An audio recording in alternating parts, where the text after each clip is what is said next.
wa innahum lafi shakkin minhu murib.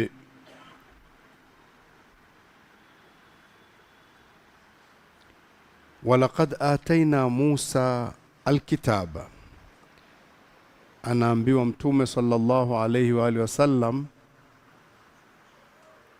kwa njia ya kupewa faraja. Allah subhanahu wa ta'ala anampa faraja mtume wake kutokana na upinzani anaopata kwa watu wake. Anamwambia walaqad ataina Musa alkitaba, na kwa hakika tulimpa Musa kitabu Taurati. Kama tulivyokupa wewe Qur'ani, tulimpa na Musa Taurati kitabu.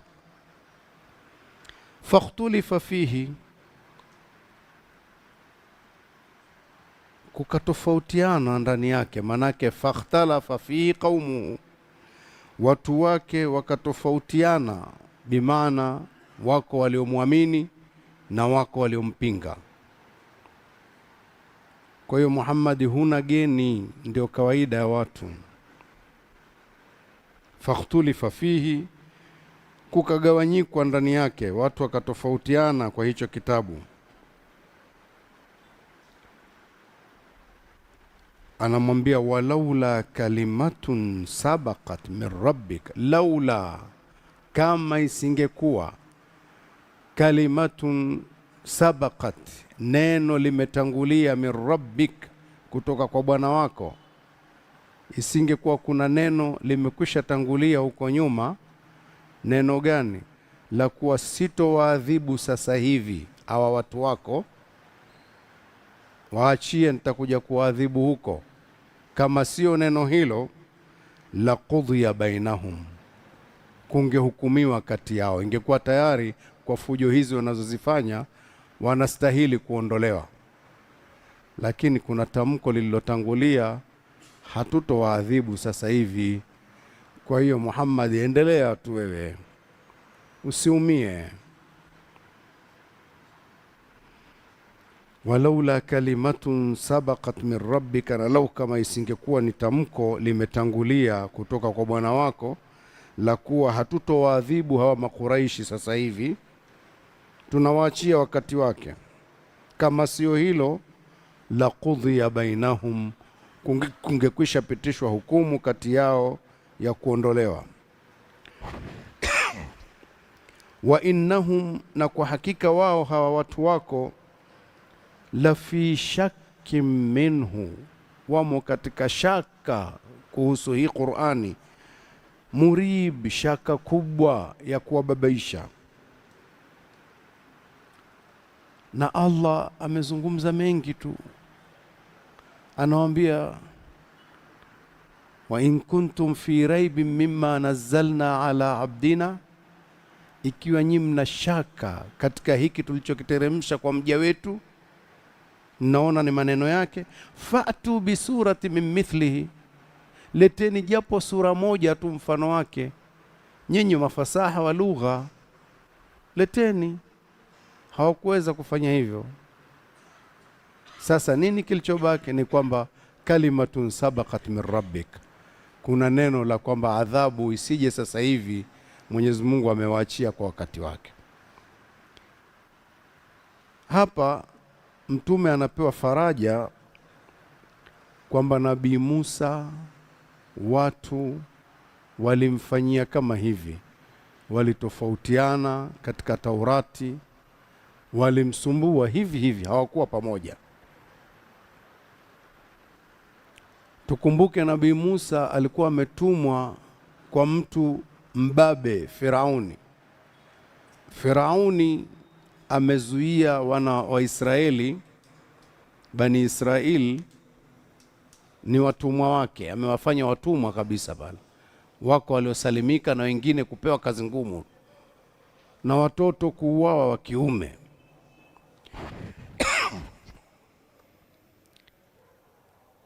Kwa hiyo fikra mara nyingi kwa watu wanaona kama aliyekuwa akimsumbua Musa sana ni Firauni na watu wake. Lakini Musa alikuwa na kazi ngumu sana. Hakuwa anasumbuliwa na Firauni tu, watu wake wenyewe pia walikuwa wakimsumbua kwa kweli. Amekwenda kuwakomboa wao, lakini wao ni wasumbufu sio kawaida. Kwa hiyo Allah subhanahu wa ta'ala anampa faraja watu wa Musa, pamoja na kwamba Musa katumwa kwenda kuwatoa pale, lakini watu wa Musa pia walitofautiana na wakamsumbua mno, tena sio kidogo. Tuchukue kidogo tu fikra ya kuona kwamba Musa aliishi mazingira gani na watu wake. Nyingine nitakutajieni aya tu, mtazipitia wenyewe, lakini tupate angalau kipande kidogo ambacho unapata picha ya maisha waliokuwa wakiishi. Kwanza tumwangalie Mtume sallallahu alaihi wa alihi wasallam. Mazungumzo haya tuliyopitia hapa kwenye surat Fussilat ni mazungumzo ya watu wa Maka, sawa sawa.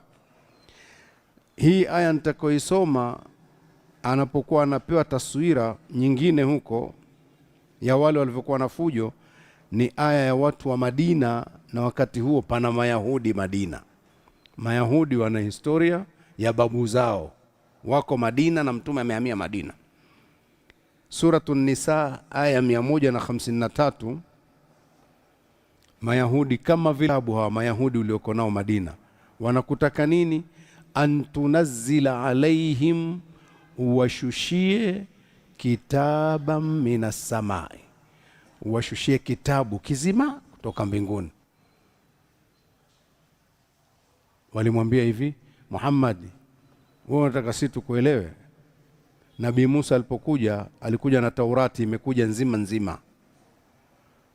Sasa na wewe tuletee kitabu kutoka mbinguni. Allah anamwambia hayo ni maneno tu hayo. Faqad saalu Musa akbara min dhalik. Mayahudi hawa babu zao hao, manake wananasibishwa nao hawa Mayahudi hawa. Mungu aliwaita Bani Israeli siku zote, lakini wenyewe wakajiita Mayahudi. Sawa. Hawa aliwaita Bani Israeli, aliwaita watu wa kitabu. Sawa. Faqad saalu Musa, hawa walimtaka Musa hawa akbara min dhalik, kubwa zaidi kuliko hicho kitabu wanachokwambia wewe tuteremshie kitabu. Walitaka makubwa kushinda hayo, usiwashangae.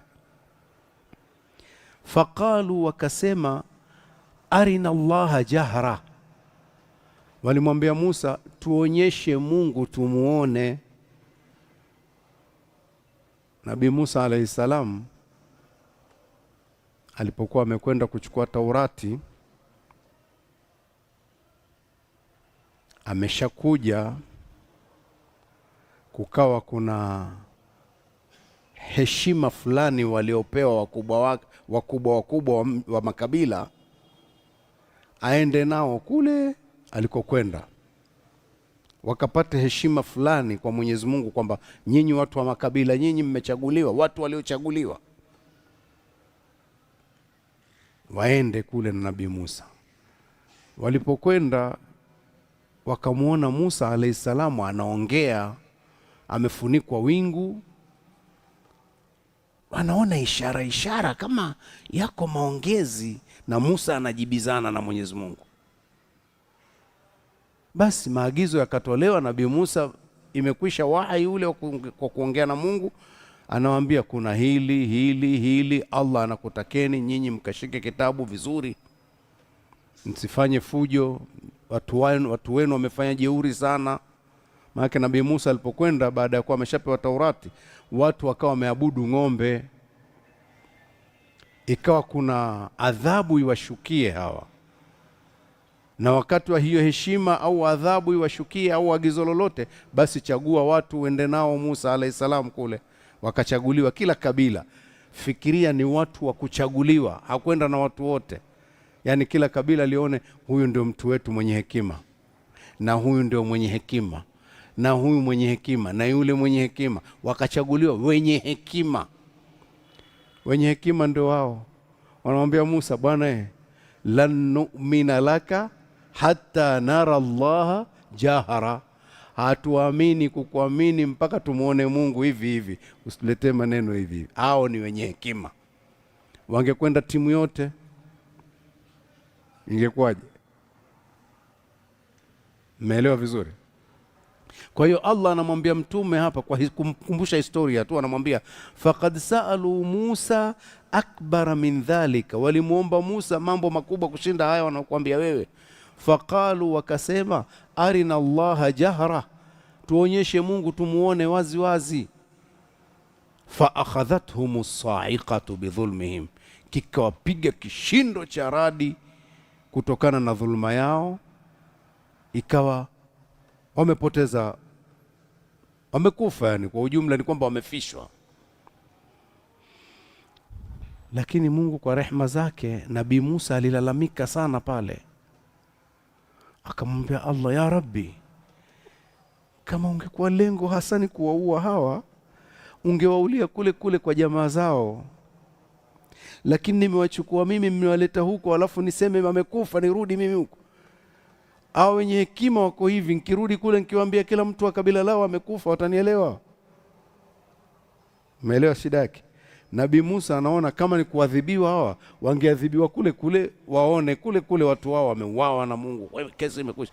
Lakini sio huko alafu mimi nirudi kutoa taarifa. Akalia, ya Rabbi, Mwenyezi Mungu, wafufue, usituadhibu kwa mambo waliyofanya hawa madhalimu miongoni mwetu, ya Rabbi. Wakaamshwa, wakafufuliwa tena, wakarudi sawa sawa. Wenye hekima walifanya hivyo. Sasa tuangalie kwa ujumla wao walivyo watu hawa.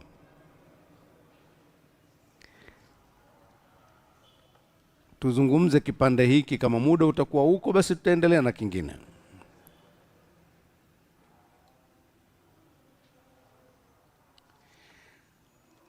Allah subhanahu wa ta'ala anawazungumza kipindi fulani, walikuwa kwenye msafara, wametoka Misri tayari, wamekwishavushwa bahari. Ndani ya msafara wao kwa kuelekea, anawapeleka ili wafike nchi walioahidiwa, wafike Yerusalemu, wafike Baitul Maqdis kule kwenye msafara. Lakini sio mara moja, wakawa wamo Sinai kwa muda mrefu tu kutembea, wanapiga kambi, wanatembea, wanapiga kambi tena, wanafundishwa, wanapewa mafunzo, wanapewa na ukakamavu, kwa sababu walikotoka huko wametoka ni watumwa tu. Kwa hiyo wanapewa mafundisho na Nabii Musa. Sasa katika ile safari kuna mtu aliuawa, na kisa kinatueleza aliyemuua huyu mtu alikuwa ni mtoto wa ndugu yake. Yani mtu kijana amemuua ammi yake, babake mkubwa au babake mdogo, amemuua kwa tamaa zake tu binafsi. Huyu baba mkubwa au babake mdogo huyu alikuwa ana binti, ana na mali, na lau kama akifa huyu hakuna mrithi, ila yeye atapata urithi pamoja na yule binti, kwa sababu binti hamalizi kila kitu. Sasa yeye akaona ile mali anataka aipate yote, akamuua ammi yake, anaona na binti atamuoa yeye kirahisi, kwa hiyo ataondoka na kila kitu. Alipomuua, kumekucha, kadhia ile ikawa sio nzuri, tukio likawa limewasumbua watu wote, maana wako safarini kwa umoja na wamefika kwenye maeneo jirani na watu hapo, watu wengine wanaoishi katika maeneo haya. Ikaonyesha kama watu wa jirani wasije wakatuhumiwa kwamba wao wamekuja labda kuua pale. Wale wenye hekima pale ndani ya kundi wakamwambia Musa alayhi salam, zungumza na Mungu atujulishe nani ameua. Imekaa vizuri? Ndio tuliorekodiwa na Qur'ani. Allah subhanahu wa ta'ala anaizungumza hiyo katika suratul Baqara kuanzia aya 67. Mnaweza kufungua hiyo kwa sababu ni kipande kirefu kidogo.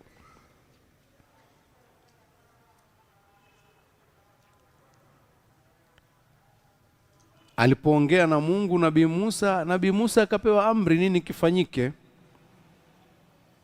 Anatoa amri ni hizi tulizorekodiwa, zilikuwa hivi. Anaambiwa mtume waeleze watu hawa, hao Mayahudi wa Madina nao wasikie habari hii, manake ndio waliomwambia tuteremshie kitabu. Sawa? Wanaambiwa Wa idh qala Musa, waeleze wakati ule aliposema Musa, liqaumihi, kuwaambia watu wake ambao ndio babu zenu nyinyi hao waliopita. Aliwaambia nini? Inna Allaha, kwa hakika Allah, yaamurukum, anakuamrisheni, an tadhbahu baqara, mchinje ng'ombe. Na wao kwenye msafara wao, katika msafara ng'ombe wanao kibao, wameomba wao kwamba muombe Mungu atujulishe nani ameua, si ndio? Nabii sasa anataka kuwajulisha, anawaambia inna Allaha, hakika Allah, yaamurukum, anakuamrisheni. Maneno yanatoka kwa nabii. Allah anakuamrisheni, antadhbahu baqara, mchinje ng'ombe. Hebu mpaka hapo lete kwenye akili kidogo, fikiria kidogo. Nyinyi wenyewe ndio mmeomba na mlemwambia ni mtume, na mtume anatoa majibu, Mungu anasema chinjeni ng'ombe. Pana mjadala? Ng'ombe sio wamejaa, chukueni ng'ombe chinjeni. Sikiliza kilichotokea. Qalu, wakasema, atatakhidhuna huzwa, unatufanyia joke Musa, unatufanyia mzaha, unatuletea mzaha. Maneno haya yasingetoka ila ni wazi baada ya kusema Musa, baada ya kusema vile, watu wamekaa shura hapo. Bwana, ndio tunaambiwa tuchinje ng'ombe. Tunaambiwa tuchinje ng'ombe. Bwana, sasa ng'ombe gani tumchinje? Wanajadili kwenyewe kwanza. Bwana, bwana tumuulize vizuri bwana. Sasa tumpe majibu kwanza. Na wenye hekima wako hapo, kwa sababu hawawezi kutoa shauri bila kwamba watu hekima washirikishwe. Wakubwa wao wapo. Majibu yakawa ni haya. Qalu, wakasema, atatakhidhuna huzwa, Musa, unatufanyia mzaha. Sisi tunakuambia mwambie Mungu atueleze tufanye nani ameua, wewe unatuambia masuala ya kuchinja ng'ombe. Yaani ubakhili umeshaingia. Ng'ombe wa nani achinjwe? Hapa kama kuna ng'ombe kuchinjwa, wa nani sasa? Nani hapa awe ndio muhanga? Tuko pamoja? Wakamwambia Musa maneno, atatakhidhuna huzwa, hivi unatuletea mzaha Musa? Qala, akasema Nabii Musa alayhi salam, a'udhu billah an akuna min aljahilin, nachukua kinga kwa Allah mimi niwafanyie mzaha. Mumeniagiza agizo na Allah ametoa agizo mimi nifanye mzaha. A'udhu billahi, najilinda kwa Allah, an akuna min aljahilin, kuwa katika wajinga. Pana radi ya namna mbili hapo. Moja, maneno mnaoniambia nyinyi sio watu wenye akili. Mbili, na mimi nisiwe katika watu wa namna hiyo. Imekaa vizuri? Yaani mimi niwafanyie mzaha kwenye mambo kama haya? A'udhu billahi an akuna min aljahilin. Lakini kama mtu tayari ameshaamua kuwa ni mpumbavu, hata akielezwa hivyo bado haijarudi, anaangalia yale ya kwake tu. Musa anasema a'udhu billahi an akuna min aljahilin, nisiwe katika watu wenye kufanya ujinga. Hajazinduka mtu kwamba tulichokifanya sisi ni kitendo cha kijinga, bado akili zimelala. Hawakuridhika. Qalu, wakasema, ud'u lana rabbak, basi tuombee kwa huyo bwana wako. Ujinga sio ujinga ujinga. Ni wazi kwamba hawakutoa haya maneno tu mpaka kwanza wameshauriana tena.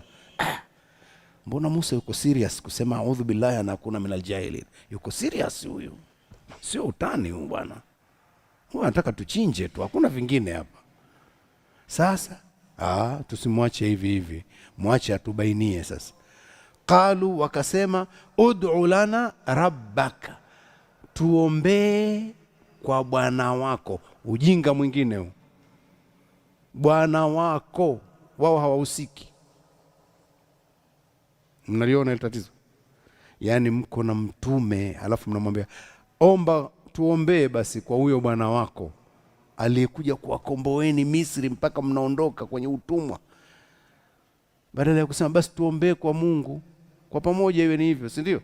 Tuombee kwa Allah, tuombee kwa bwana wako. Lugha fedhuli kweli ya kifedhuli. Yubayyin lana, atubainishie, mahia, yupi huyo ng'ombe? Ng'ombe gani? Atuambie ng'ombe yupi?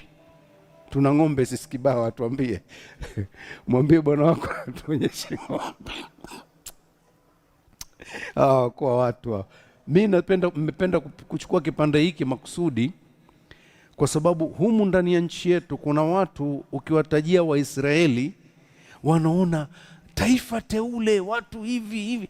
Hawa walikuwa ovyo kweli kweli hawa, na ushahidi wa kwamba ni watu ovyo na wamerithishana. Hawa waliokolewa wamerithishana ile tamaduni ya ovyo ovyo. Ushahidi wa kwamba walikuwa ni watu ovyo, hakuna taifa lililopewa manabii wengi kama wao. Sasa wenzetu, watu wengine wanafikiria kupewa manabii wengi ndio utukufu. Kwani kupewa manabii kazi yake ni nini? Kazi ya kuletwa nabii ni nini? Nabii akiletwa kwenu manake nyinyi watu sio sahihi, mnatakiwa kuongozwa. Sasa manabii wengi manake nini? Jamaa siwo, wamepinda. Nabii wa kwanza anakuja mpaka wengine wanamuua, wameua manabii. Analetwa nabii mwingine wanamsumbua, anakuja mwingine wanamsumbua, mpaka nabii anachanganyikiwa. Hawa ni watu hao. Basi huwa nawashangaa watu, nasema hawasomi vizuri kitabu au namna gani? Taifa teule sawa, wakitii. Wasipotii hamna uteule kwa Mungu. Wauaji, wana matatizo hawa, ndio wanaosababisha dunia kuwa na shida siku zote. Kila unaposikia pana shida ujue pana Myahudi, pana mkono wa Myahudi. Sasa ndio hao waliomwambia Nabii Musa katika manabii ulil azmi ngangari, anasumbuliwa hivi. Ud'u lana rabbak, tuombee kwa Bwana wako, yubayyin lana, atubainishie mahia, yupi huyo ng'ombe mwenyewe. Nabii Musa hakuchoka, akamwambia Mungu, ya Rabbi, wanasema waeleze ng'ombe gani? Allah akatoa majibu, qala, akasema, innahu, kwa hakika huyo, yaqulu, anasema Allah, kwa hakika si vingine, yaqulu, anasema Allah, innaha baqaratun, ng'ombe huyo ni ng'ombe, la faridhun, si mzee, wala bikrun, wala kichanga, sio ndama kabisa. Awanun baina dhalika, wakati na kati. Yule ambaye ameweza kuitwa ng'ombe sasa. Maana akiitwa ndama si anajulikana. Ng'ombe aliyezeeka tayari amejulikana. Yule ambaye mnaweza kuita ng'ombe tu, tumepata ng'ombe huyo. Hayo yanatosha kuwa majibu? Hayatoshi? Ilikuwa yanatosha. Tazameni ng'ombe mmoja katika mazizi yenu, huyu hapa jamani, tumtoe, tuchangishane, tumchangie kwa pamoja, kila mmoja atalipa, achinjwe. Hapana, hayakuwa hivyo. Tena Musa alayhi salam akaashiria kitu, akasema, faf'alu ma tu'marun, fanyeni mlichoamrishwa jamaa. Kama vile anawaambia acheni hayo. Faf'alu ma tu'marun, fanyeni mlichoamrishwa. Shura, akakaa shura tena, wakakaa shura mpaka wakapata majibu tena mengine. Qalu, wakasema kumwambia Musa, ud'u lana rabbaka, tuombee kwa Bwana wako, yubayyin lana, atuwekee wazi, mala unuha, ipi rangi yake, ng'ombe wa rangi gani anatakiwa. Binadamu hao, kwani mngemchinja rangi yoyote ingekuwa hamjachinja ng'ombe? Ng'ombe wa rangi gani? Mwambie Bwana wako atuambie bwana. Qala, akasema Musa alayhi salam, kama ambavyo hakuchoka, akamwambia Mungu, ya Rabbi, kama ulivyosikia, wataka uambie na rangi hawa. Qala, akasema Musa, innahu, kwa hakika, yaqulu, anasema Allah, innaha baqaratun safra, huyo ng'ombe mwenyewe huyo safra, yuko njano. Ng'ombe wa aidimu sana, wasio kupatikana mara kwa mara. Baadhi ya wakati tunaambiwa unjano ule ni katika ng'ombe wale ambao si mwekundu, wala huwezi ukasema ile damu ya mzee, amefifia wanapatikana. Lakini kumbe nadra wanapatikana. Siku hizi wanaonekana mmoja, mitandao hii natokea ng'ombe mmoja, kumbe yuko njano kabisa. Kwa hiyo ni nadra, adimu mno. Sasa na hapo kwenye kundi lao alikuwa ni adimu, ni mmoja tu, safra, njano, faqi'ul launuha, safi kabisa, iliyotulia, tasurru nadhirin, inamfurahisha, inawafurahisha wenye kumtizama. Kwa hiyo alikuwa ni ng'ombe mwenye mvuto. Mpaka hapo majibu yapo hayapo? Kundi zima atakuwa ni mmoja tu.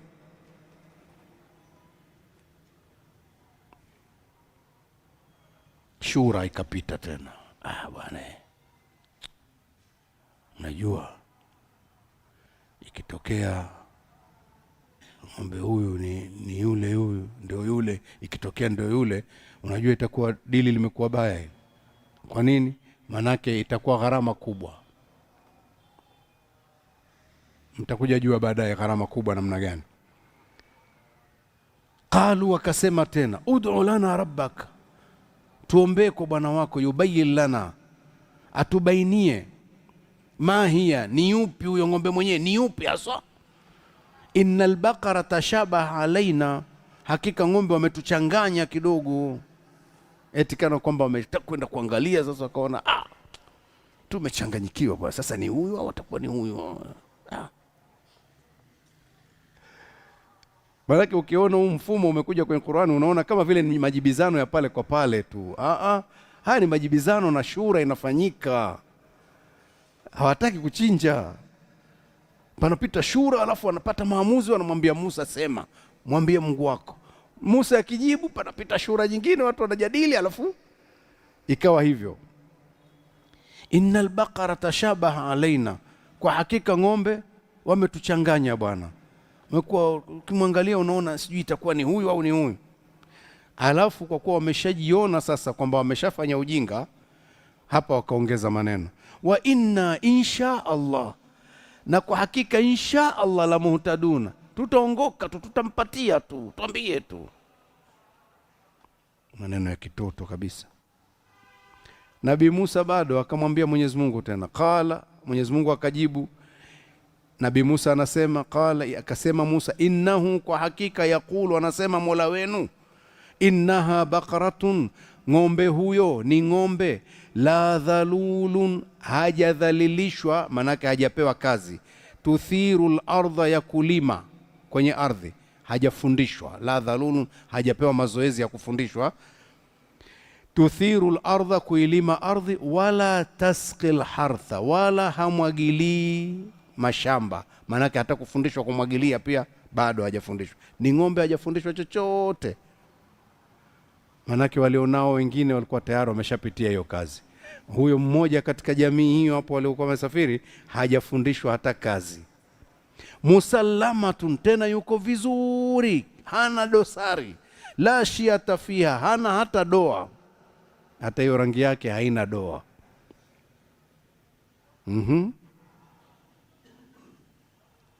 Pale sasa kwa vyovyote si walikuwa wameshaangalia mara kadhaa kuangalia ng'ombe. Akasema, bwana, ng'ombe ni yule yule tu, hakuna vingine, hamna mwingine hata mmoja kwa sifa hizi. Sikiliza maneno ya mwisho sasa baada ya kuwa wamesalimu amri. Qalu, wakasema, al'ana jita bilhaq, sasa hivi umesema maneno ya kweli. Manake muda wote huu ni kwamba Nabii Musa kama hivi alikuwa anazungumza utumbo tu. Al'ana jita bilhaq, nabii anaambiwa hivi, al'ana jita bilhaq, umetuletea maneno ya sawa sawa. Ndio maana Musa alayhi salamu alisema, a'udhu billahi an akuna minal jahilin. Hakusema an akuna jahilan, nisiwe mjinga, minal jahilin, nisiwe katika wajinga.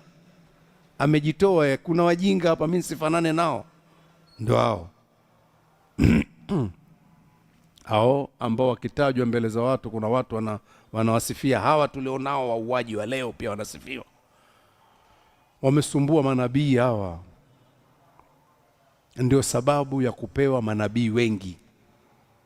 Ni kizazi, Nabii Musa anasema kizazi chenye shingo ngumu.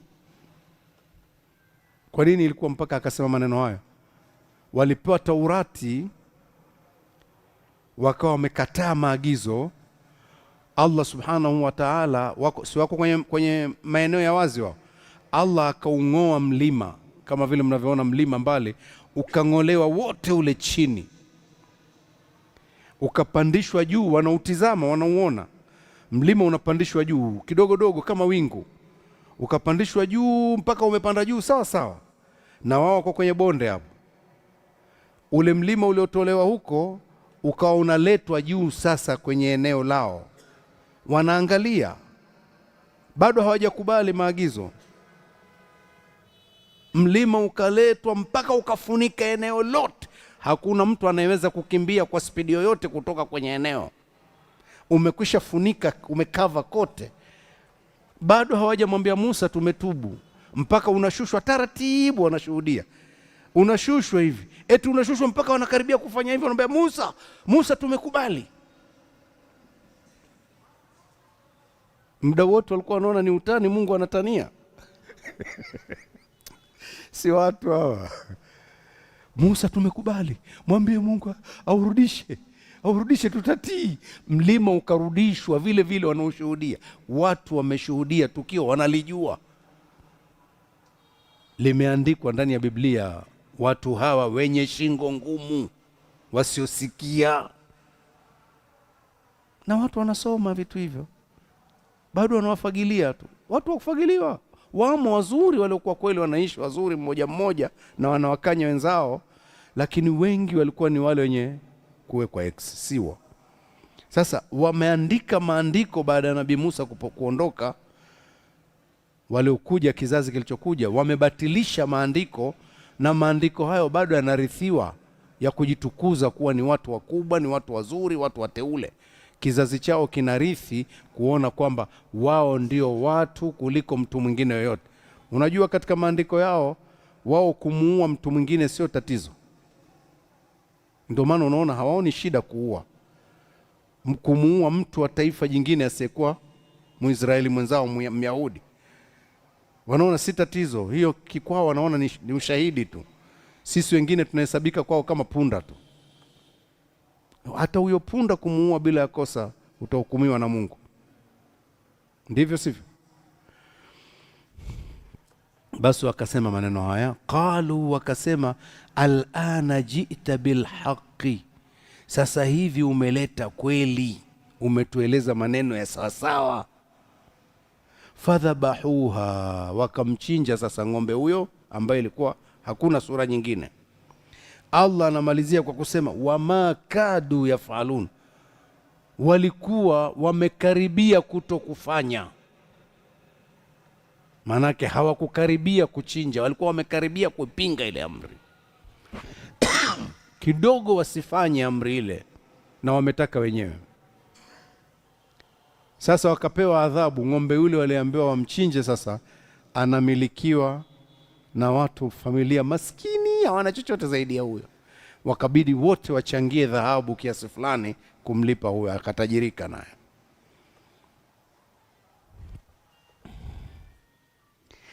Huyu ndio alikuwa sababu ya kujulikana. Akasema Allah subhanahu wa ta'ala mwisho wa aya hizi, akasema wa idh qataltum nafsa, ni pale wakati ule, waeleze ni pale ambapo wakati ule mlipoua mtu, fadara'tum fiha, mkawa tayari mmechanganyikiwa na jambo hilo, kila mmoja hajui nini cha kufanya na haelewi ni nani aliyeua.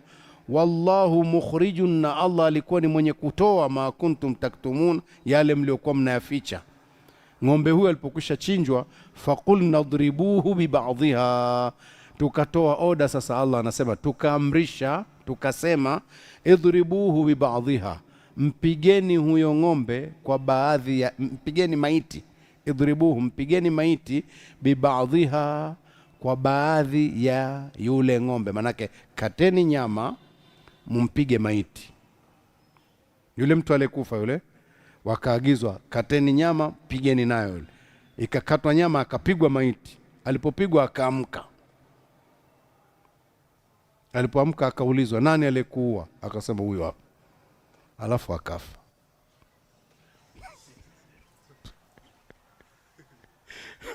So alitaka wamjue aliyeua. Yule kijana alikuwa hajui kitakachojitokeza hapa, na hilo wote hawaruhusiwi kuondoka. naye alikuwa anaonekana analia kweli, ami yangu amemuua, ami yangu amemuua, anaficha. Sasa amepigwa maiti, pap, akakaa kitako. Nani alikuwa? Huyo hapa. Alafu kesi imekwisha. Wanakumbushwa Mayahudi waliokuwa wako Madina kipindi cha Mtume sallallahu alaihi wa sallam, waambie watu hawa, wanasema tuletee kitabu kama cha Nabii Musa. Musa nyinyi mmemfanyia fujo za kutosha nyinyi. Imeeleweka? Naam. Hicho ni kipande kiko sura Al-Baqara 67 mpaka 73. Kuna kadhia nyingine kwa kifupi, nayo hii inazungumzwa kihistoria vile vile. Ni ndefu sana, hatutokwenda neno neno. Ni sura Al-Baqara vile vile, aya 49 mpaka aya 61, mtiririko ule ule nyuma yake. Allah anazungumza kwenye historia, anawaambia Mayahudi wale wale waliokuwa wakimwambia Mtume sallallahu alaihi wasallam lete kitabu, anawaambia wa idh najainakum min ali firauna, waeleze ebu hawa jamaa hawa, wakati ule tulipokuokoeni kutoka kwa watu wa Firauna, yasumuna kumsuu al-adhab, wamekubandikeni adhabu mbaya, yudhabihuna abnaakum, wakiwa wanawachinja watoto wenu wa kiume, wayastahiyuna nisaakum, na kuwaweka hai watoto wenu wa kike, wa fi dhalikum bala'un min rabbikum adhim, na katika hilo ulikuwa ni mtihani unaotoka kwa Bwana wenu mkubwa, mtihani mkubwa. Hilo mnalikataa halikuwa hilo? Watasema ndiyo lilikuweko kweli. Nabii Musa huyu si ndiye aliyekuja na Taurati na mkaokolewa namna hii, lakini mlimfanyia vituko hamkumfanyia? Wanakumbushwa wa idh faraqna bikumul bahra, waeleze wakati ule Allah anakwambieni alipokutenganishieni bahari, fa anjainakum, akakuokoeni nyinyi, wa aghraqna ala firaun, na tukawaangamiza watu wa Firaun, wa antum tanzurun, nanyi mkiwa mnaangalia matukio hayo. Manake wanaambiwa wajukuu kama vile wanayaona, kwa sababu wanayo kwenye maandiko. Nyinyi simlipata neema zote hizo? Ndiyo, tulifanyiwa kweli. Mlimtii Musa alayhi salam? Majibu hakuna. Sasa mkiniambia mimi nililetea kitabu, si yale yale tu, mkiwa mtaamini au muamini. Mungu alitenganisha bahari, wakaishuhudia. Wanazamishwa wenzao, wao wakapona. Bahari imetenganishwa. Tukio la kutenganisha bahari likizungumzwa, unaona kama kawaida, lakini hapana, sio kawaida. Watu wamefika pahali ni bahari kweli. Ipigwe fimbo, ipasuke. Ikipasuka, fakana kullu firqin katawdil azim, ikawa kila upande mmoja wa bahari kama mlima mkubwa. Maanake bahari umepiga maji hivi, yamepasuka mpaka chini, alafu yamesimama kama vile yameganda huku na huku yameganda. Unaona chini, mtu atakayepita hapa anaona kuna libarafu la bahari na huku, lakini si barafu kwa maana barafu. Samaki unaona wanapita kule, lakini bahari imesimama. Wewe unaonaje habari? Musa anakuambia piteni, mnapita, na mlipopita mnaona kweli imesimama. Waliokuja nyuma nao wanataka kupita, wanaona mtego, na Mungu amewaacha mpaka wamesogea vile, nao ndio wamefika hivi. Wanapita watu washaingia, wamekaribia kati kule, na hawa wanaona bwana, mbona kuna pitika ule msuguano, tupite. Farasi wamechokozeka kidogo, wameingia nao. Kuingia kundi zima likaingia. Wanakwenda spidi kule, wanaanza kutoka. Wamefika upande wa pili. Hawa mpaka walipoingia pahali ambapo huku wote washaingia, Mungu anaziba kule mbele. Shwa, kuna fumuka. Wale wameshakwenda. Wanaendelea kutoka kule, wameziba hapa Mungu. Huku hata kurudi kuna zibwa nako. Basi inawaziba katikati pole pole. Wako chini ya maji kabisa, futi kadhaa kwenda juu. Mungu amewafanyia vitu hivi, wameshuhudia. Hawa wamesoma kama wanaona babu zao walivyofanywa, na wamemfanyia nabii. Na mimi nimekuja ni nabii, mnaniletea habari za zisizoeleweka. Hivi ndivyo ilivyokuwa. Tumesema mtaipitia hiyo insha Allah.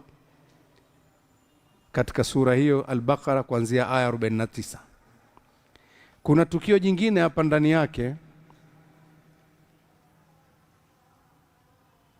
Kwenye safari yao wakiwa wametoka Misri, Allah anazungumza, anasema wa idh qultum ya Musa lan nu'mina laka. Hii tushaipitia. wa dhallalna alaykumul ghamama wa anzalna alaykumul manna wassalwa. wa dhallalna alaykumul ghamama, tulidhalilisha juu yenu mawingu wakati wa safari yenu. Mmetoka Misri, mmeshaingia Sinai, safari ni ndefu na jangwa, mnatembea. Allah anasema tukawadhalilishia mawingu. Mawingu yakawa yanawafuata wasipigwe na jua kali, wanakwenda chini ya wingu la Mungu amelipeleka. wa anzalna alaykumul manna wassalwa, tukakushushieni manna, chakula ambacho wamekipata katika safari yao jangwani tuko. Wassalwa, na salwa ni ndege waliokuwa wamewafuata, wanakamatika kirahisi, kama vile mnavyosikia ndege wa mvua wale wakamatika kirahisi, na hao wakawa ndege wakubwa tu, ukimfukuza hivi unajikamatia tu. Wakawa wanaweza kukamata ndege hao, wanakaanga, wanachoma, sio wanafanyaje, wanakula. Manna ni aina fulani, inashuka kama ukungu, ukishuka unaganda kwenye majani ya miti na kuganda kwenye mawe vizuri, ukikwangua ni chakula kinalika kizuri tu. Mungu amewapunguzia kazi ya kupika. Mko katika safari ngumu, msiwe kila saa mna kazi ya kupika, chakula kinawafuata.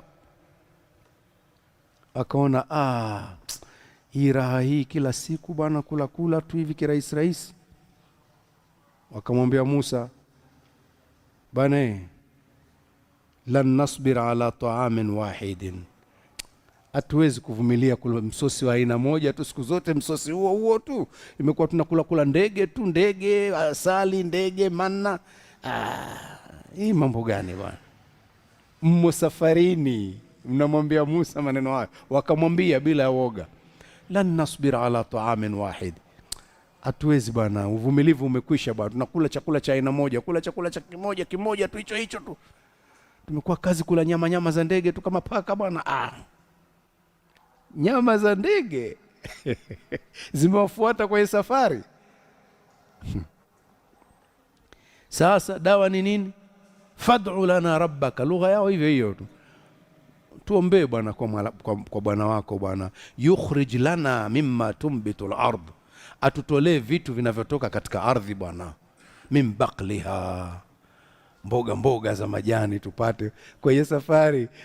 Mtaanza kulima vitalu au mtafanyaje?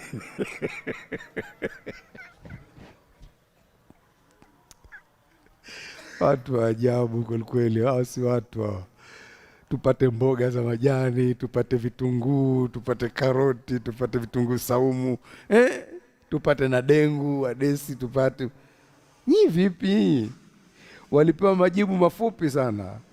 Nabii Musa akamwambia, atastabdiluna alladhi huwa adna billadhi huwa khair, mnabadilisha kutaka kilicho duni, mnaacha kilicho bora kabisa.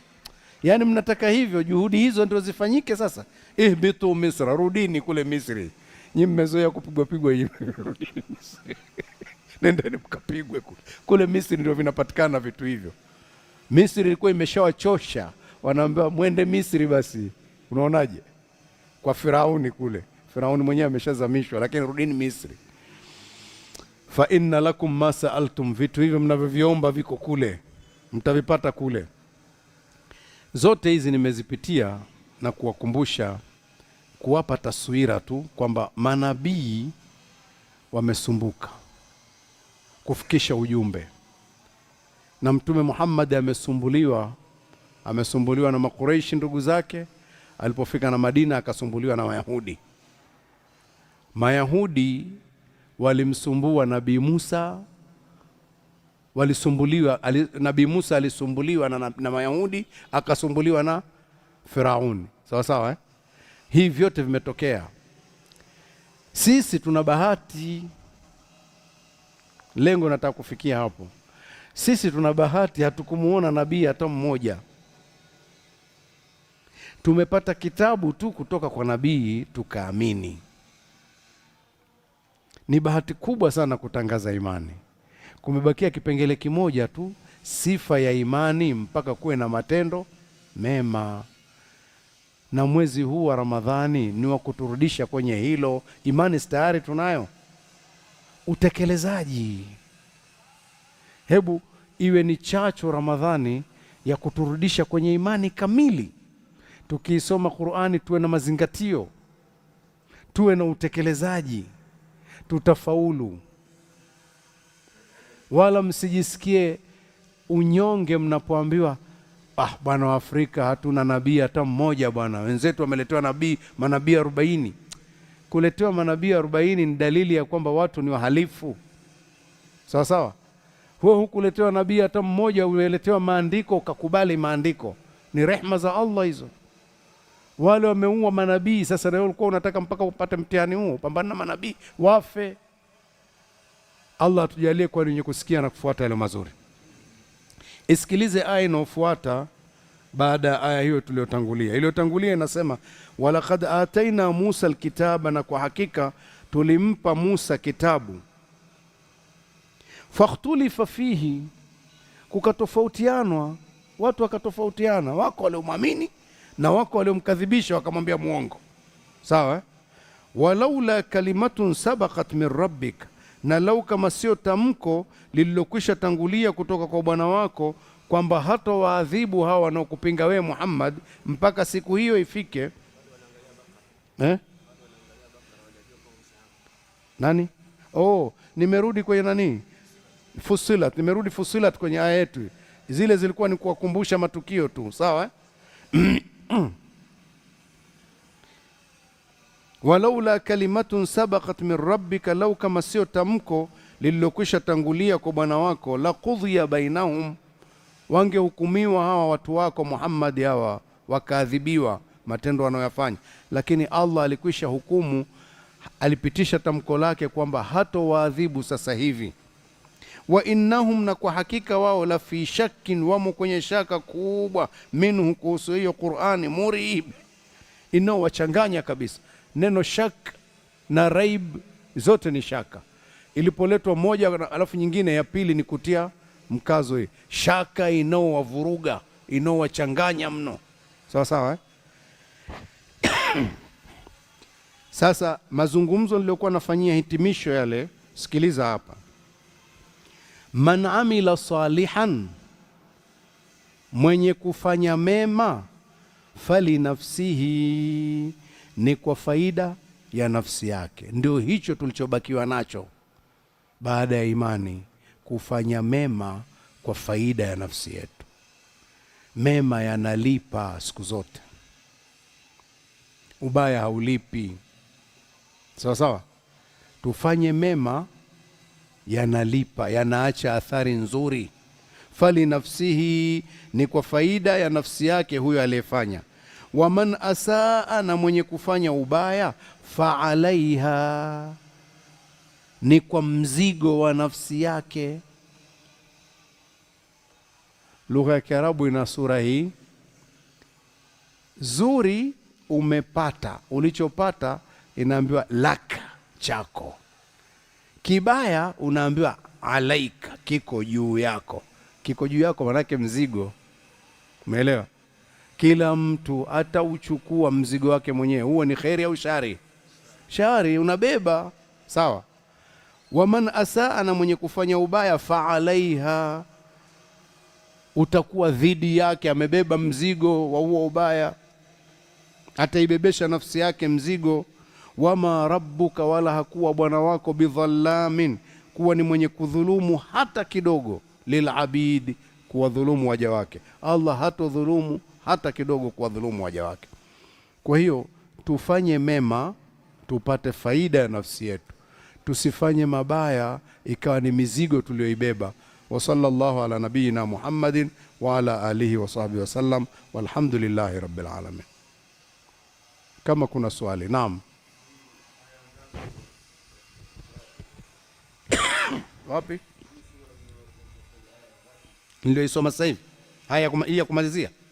Niliomalizia ni surat Fussilat, kwenye aya ambayo ndio tulioanzia ya 45 na 46. Hizi nyingine zilikuwa ni kutoa faida ya hizi tulizozisoma. Sawa sawa. Sura tunaoisoma ni Fussilat, sura ya 41, tuko kwenye aya 45 46. Sawa? Naam.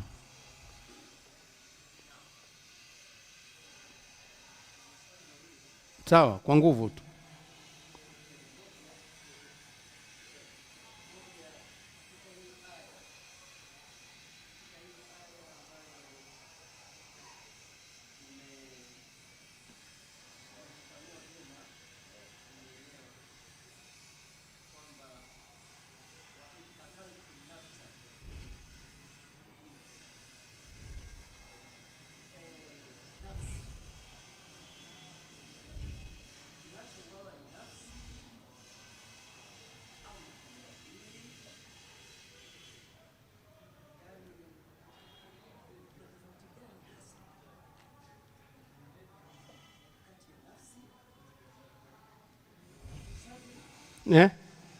Nafsi nimesikia.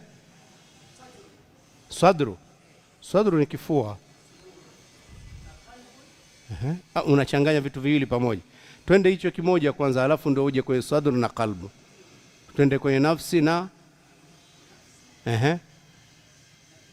kiwiliwili.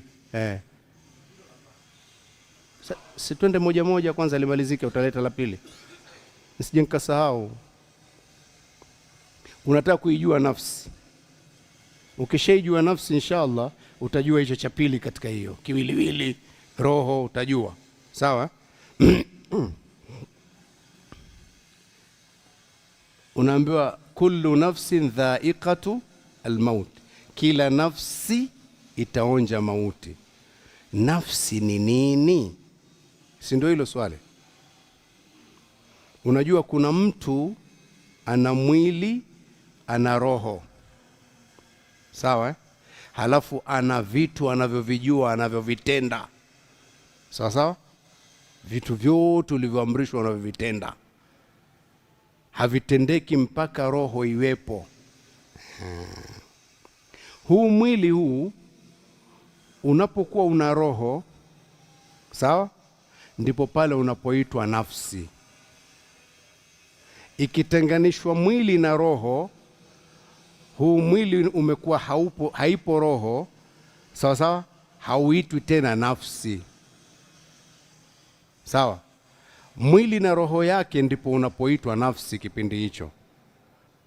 Ukishatenganishwa tu hauitwi tena nafsi, wala ile roho peke yake haiitwi nafsi. Umeelewa? Kompyuta iko lile bodi lile unaloliweka pale, halafu kuna vitu unavyoviingiza, na huviingizi vile mpaka uingize kwenye umeme, si ndio hivyo? Ewa. Ile bodi ile kama bodi yako, umeme ukiuingiza, umeingiza roho pale, pap. Ukiingiza roho tayari inaanza kufanya kazi. Ndio sasa vitu vikiwa vimeingizwa, software zote zile, matendo yako unayofanya kila siku yale yanaweza kuwa sasa yanaonekana pale unafanyia kazi. Sawa? Ukiondoa tu umeme, pap, umeondoa roho. Lile dude lipo tu. Umeme upo, sio kama umeme umekufa. Roho imeondolewa pale, imetenganishwa na nini? Na huu mwili tu. Roho ipo, haikufa, imetenganishwa na mwili. Sawa sawa? Ikiunganishwa pamoja, ndipo pale mtu anaitwa nafsi. Kwa hiyo nafsi imeonja mauti. Huyu mtu alipokuwa na roho yake ameonja mauti, nafsi imeondoka, imekuwa haipo nafsi tena, roho imeondoka, kitu nafsi hakipo. Imekaa vizuri? Imefahamika? Imekaa vizuri au bado kidogo? Nafsi itaonekanaje? Ni mwili ukiwa na roho ndio inapoitwa nafsi. Roho ikishaondoka, hii si nafsi tena. Roho sio nafsi, wala huu mwili si nafsi. Kitendo cha kuunganishwa pamoja, mwili huu unaitwa nafsi. Sasa wewe ndio uniambie inaonekana, haionekani, wewe mwenyewe utakuwa unajua. Imefahamika? Imefahamika hilo? Sasa uliza la pili.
Mimi nahisi swali lako wewe unazunguka vitu vingi.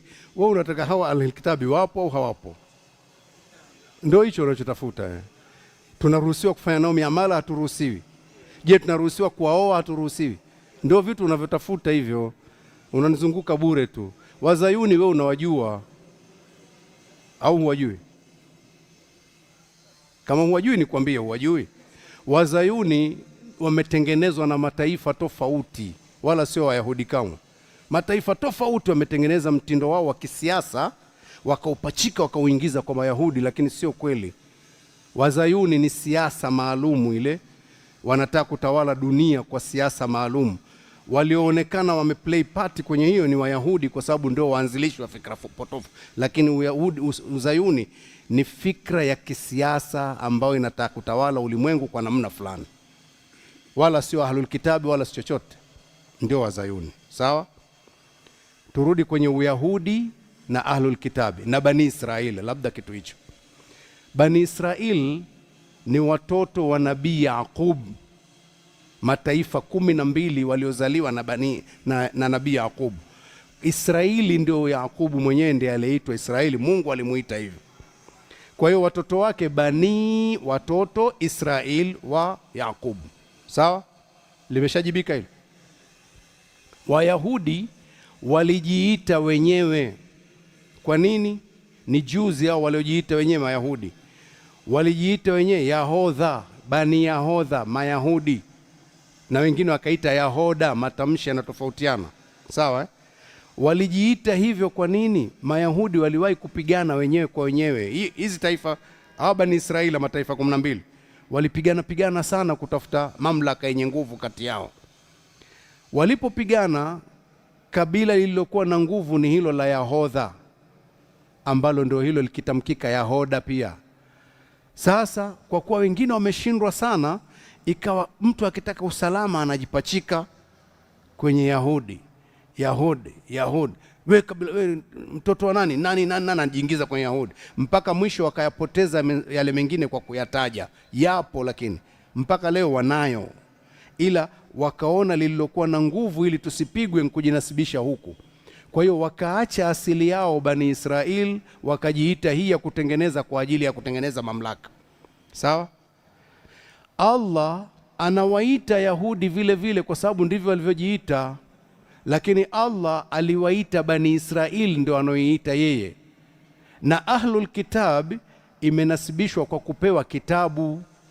Watu waliopewa kitabu Taurati na Injili. Hii Zaburi imekuja ni mtiririko: Taurati, Injili, Zaburi.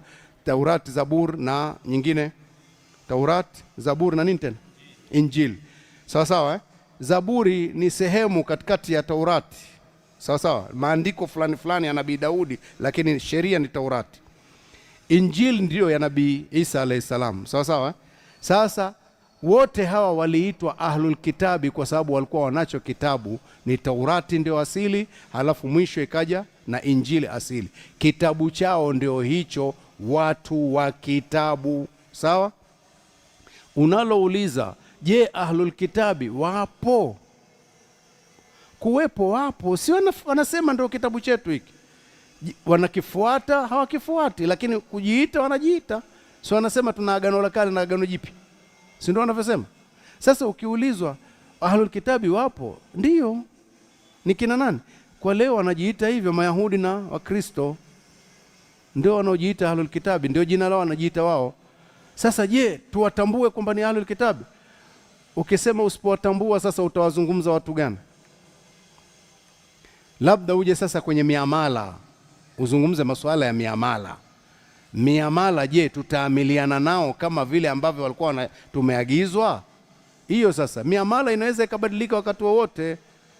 Kwa nini inabadilika? Kwa tabia ya mtu anavyoishi. Mtu unajua anaweza akaitwa kwa kabila la mtu lenye heshima sana, kwa sababu babu yake alikuwa na heshima, kabila hilo likawa na heshima sana. Alafu akaja mmoja kibaka akaliharibu kabila, ikawa sasa hawa si wamezaliwa na yule nani kibaka yule, kuita hivyo bwana, lakini ndio amezaa. Sasa hawa ni watu wa kitabu kweli, lakini kwenye miamala wenyewe nao wanakwenda na kitabu. Ukitaka kuyasikia vizuri, au msikilize mzee wa upako, utapata vizuri sana. Wanakwenda kweli na hicho kitabu. Sasa imebakia sisi, kuna baadhi ya Waislamu wanakuambia tumeruhusiwa kuoa ahlul kitabi. Ndio hiyo miamala unaoitafuta, tumeruhusiwa kuoa. Ruhusa hii kwani ilikuja ili ifanyeje? Si pale ambapo sababu za kufanya hivyo zipo? Kwani umeruhusiwa ukiwa msafiri kula, sawa, umeruhusiwa ukitaka kula kama unafunga Ramadhani, si ndio? Ukiwa msafiri, hiyo ruhusa yenyewe, mazingira yenyewe hatuwezi kukataza, lakini mazingira utaona we mwenyewe unaona sasa nakula nini sasa. Wengi hawaitekelezi hiyo sheria, hatuwakatazi.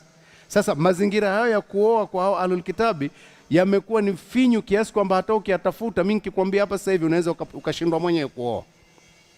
Mtume anasema hivi sallallahu alaihi wa sallam, tunkahul mar'atu li 4, huolewa mwanamke kwa kawaida kwa mambo manne. Akayabaini manne. Wanaume huwa wanataka imma mali, uzuri, nasaba, ukoo, wanaupenda pia, na wengine dini. Mtume akatoa agizo, hayo ndio mnayopenda, lakini mimi nakwambieni hivi, chagua mwenye dini. Sasa Mtume aliposema chagua mwenye dini, ilikuwa ni dini gani? Wewe ukiulizwa hilo, chagua mwenye dini ni ipi? Ni Mkristo? Si unaona? Umeona hata huyo Muislamu, kwa sababu alipokuwa akizungumza na watu hao, walikuwa hao wanawaambia ni Waislamu, chagua mwenye dini. Manake dini yenyewe iwe inatekelezwa, hata kama ni Waislamu, sio jina, dini. Sasa kama ikiwa Waislamu wenyewe pia unaambiwa chagua mwenye dini bwana, manake mwenye maadili ya dini.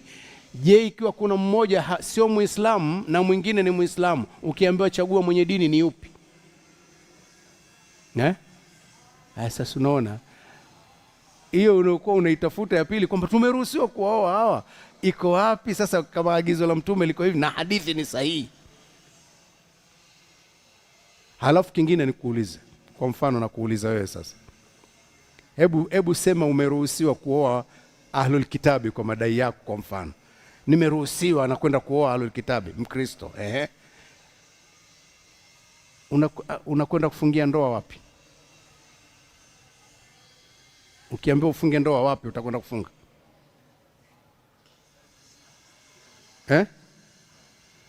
Utakwenda kufungia wapi? Hapa Tanzania kwa mfano, umeshamchagua ndio unataka kumuoa huyo, ili ufunge ndoa kisawasawa, utafungia wapi? Sasa bomani ndio sawasawa? Haya, akikwambia baba yake sasa mimi nataka uoe lakini ukafungie kanisani, utafanyaje? Uende. Sasa utaoaje na mtoto ni wa kwake? Yes, ndio wali wake. Yule ndio wali, anakuambia nataka ukaoe kanisani. Utafanyaje? Na ukienda kanisani sijui kama utapokewa hivyo, dini tofauti sijui iko. Hakuna. Sasa utamuoa vipi? Niambie hebu. Umeiona sura ile miamala, utaiona inavunjika yenyewe. Hapo ikitolewa ruhusa hiyo miamala pia ilikuwa inatekelezeka. ilikuwa inatekelezeka kwa zile taratibu walizokuwa wanaishi, ilikuwa inatekelezeka.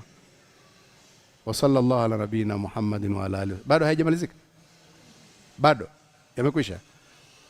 La mwisho hilo. Wa alaykum salaam wa rahmatullahi wa barakatuh.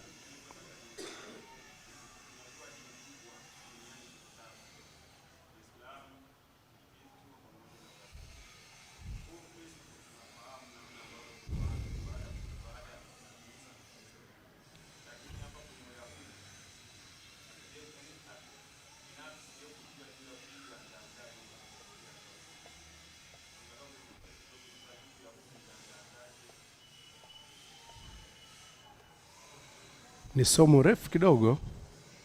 Dini hizo unazosema ziko tatu ndio zinavyoonekana ziko tatu, lakini dini mbele ya Mungu ni ngapi? Ndio hilo kwanza, ndio somo hilo. Labda sasa uniambie, ikiwa dini mbele ya Mungu ni moja, kuna vitu gani vimepita mpaka zikawa zipo hizo tatu duniani? Swali lingekuwa namna hiyo, kuwaje sasa tatu duniani we, lakini unajua ni moja?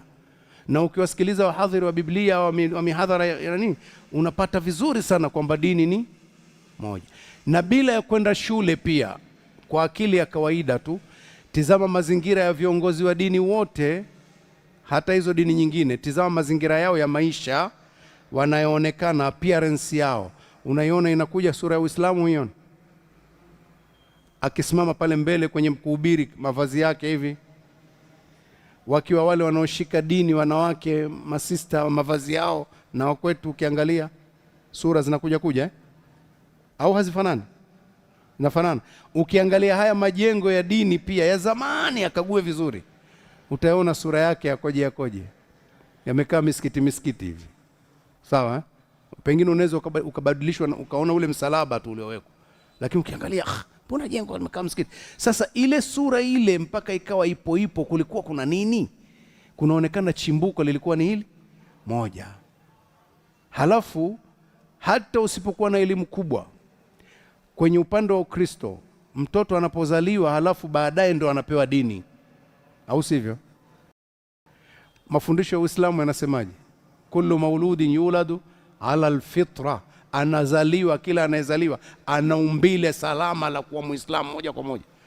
Wazazi ndio wanamfanya imma sasa awe Yahudi au awe Mnaswara au awe Majusi au awe pagani manake, lakini mwanzo alikuwa yuko Muislamu. Mtoto wa Kiislamu akizaliwa hapewi dini, ndio tayari. Lakini mwingine wa dini nyingine akifika umri fulani sasa ndio anakabidhiwa dini. Alikuwa dini yake mwanzo ni ipi? Umeelewa? Sasa hilo somo kidogo ni refu, muda hautoshi, ila nitakuachia wewe akiba ya mazungumzo uondoke nayo. Nabii Ibrahimu anajulikana kote huku ni baba wa imani. Imani yake ilikuwa ipi? Alipokuwa ana mke Sara yuko naye huko Yerusalemu huko kama ndiko, halafu anakuja Maka, kule ana mke na huko ana mke, alikuwa kule ana apply dini gani na akija huku inakuwa dini gani? Naye ni baba wa imani ambayo leo athari huku iko, na Nabii Ibrahimu ndiye aliyejenga. Dini yake ilikuwa ipi? Halafu baba wa imani kote. Umepata vizuri? Ondoka nayo hiyo, kaifanyie kazi. Wa sallallahu ala nabina Muhammadin wa ala alihi wa sahbihi wasallam. Subhanaka Allahumma wa bihamdik, ashhadu an la ilaha illa anta, nastaghfiruka wa natubu ilaik.